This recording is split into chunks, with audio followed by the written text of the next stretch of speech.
బంధువయ్యా భద్రాచల రామయ్యా. చేసుకుంటా అన్ని డబ్బులు వాయించి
చక్రవర్తి అయి రాజ్యమునే రావయ్యా.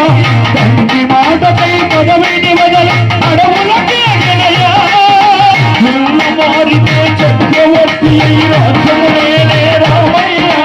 తండ్రి మాటపై పదవిని వదల అడవులకే మహిళ జనులను కావపవచ్చిన మహావిష్ణువతారమయ ఆడిన రక్కసుడ బదరించితే ఆక్రోశించనయా.